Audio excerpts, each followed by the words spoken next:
Hello, dear being, and welcome. My name is YasminHana, and today I will be sharing an introduction into the Egyptian shamanic wisdom teachings of this land of Egypt.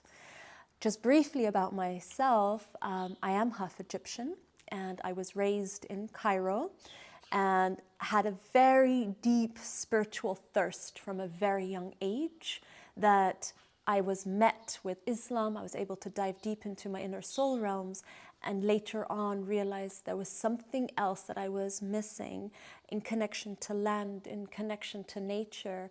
And so the Egyptian path opened up for me. And since then, I've been deeply studying, learning, but also, I must say, experiencing a lot of what I've learned here into experiencing it more in the body.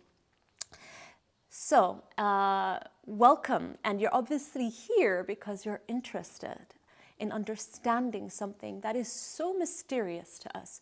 Who is this culture? The legacy they've left behind. Why? What is it? Such an incredible legacy of pyramids and temples and ancient scriptures and papyruses, and the questions keep rising. They still do for me, and it probably will be a lifetime of deep learning and understanding and experiencing. Now, remember, Egypt is the majority of this land is desert. There is a small line flowing through, a bright blue line, the Nile, water. This water, this River Nile gave rise to an entire civilization. Without water, there is no life. And when you come here to Egypt, you see that so clearly. The desert is barren. Where there is water, there is green, there is animals, there is human civilization. This land holds such a polarity between death and life, darkness and light. And so this is deeply infused in the wisdom teachings of this country. And as we, as souls, we contain within us so much darkness and so much light. Within our own being, we have so much potential and creativity for life, but within us, we also contain everything that can destroy and make us feel death inside. What we see outside, we see inside. And this was one of the main things you will understand when working with the Egyptian mythology or wisdom teachings. Whatever is within is outside. As above, so below. The River Nile was seen as a mirror image of the Milky Way. In the skies and the heavens, there were this beautiful, fluid, stellar body called the Milky Way, which was also represented by Nut, the Great Mother. We'll go into that another time. But this reflection of life in the cosmos, and on Earth it was a river, right? And this is one cycle. As the sun rises, there is life. When it goes into the underworld, there it also has its life, but in the mystery and the darkness. There was this mirroring. What's within is without. What's inside your inner world, your inner thoughts, your dreams, your memories, what's living inside of you will reflect outside of you. If you are telling yourself you're not a good person, you will magnetize experiences that will reinforce that. If you live in your inner world in space and peace, you will magnetize situations and people that will reflect the spaciousness and peace. It is very simple. The Egyptian wisdom teachings are so simple, and yet they are incredibly divinely complex. And yet the approach we will take here now is the one that simplifies life.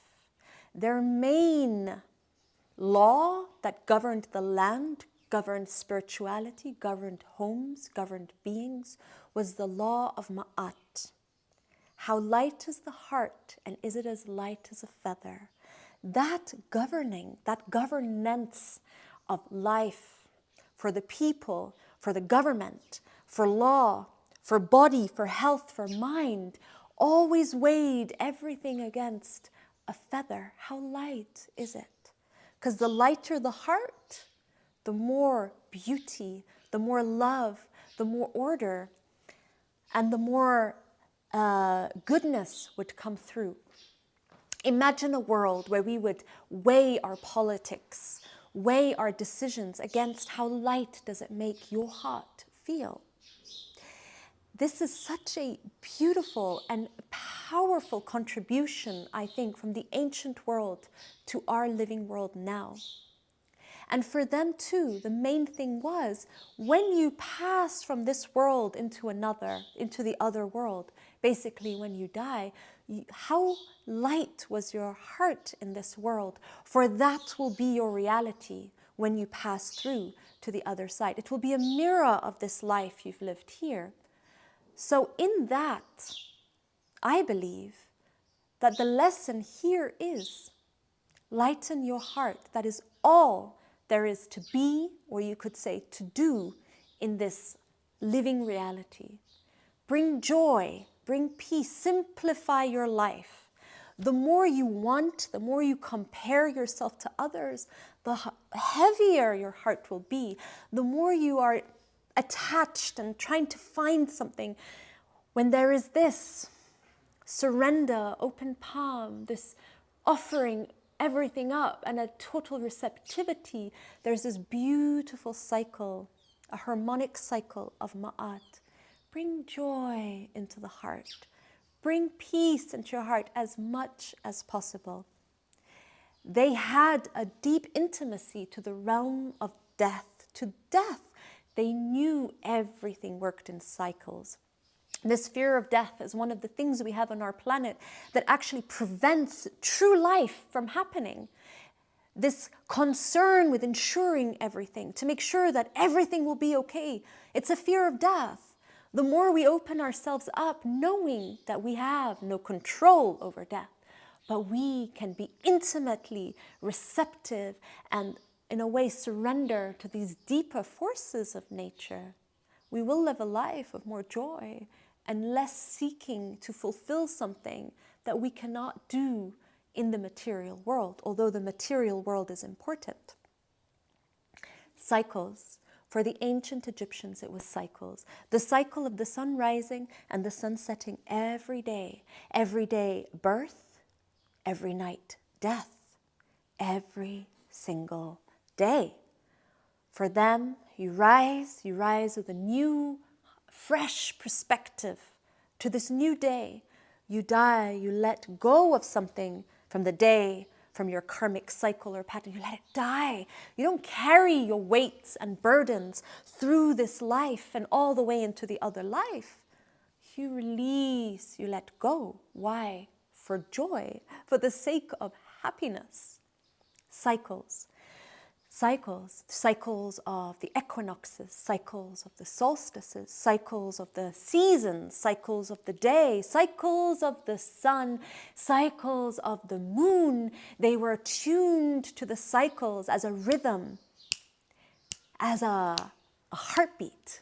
It gave them a magnificent order in life, because chaos is a natural impulse of existence, of life itself. Chaos is nothing to try to control, to put into a box. Chaos is creativity. Chaos is unpredictability. Chaos is the spunk and the groove. But as long as there's a rhythm in that, life becomes a dance. Life becomes a rhythm. Life becomes joy. Again, it comes back to lightening the heart. So what are you taking so seriously in your life?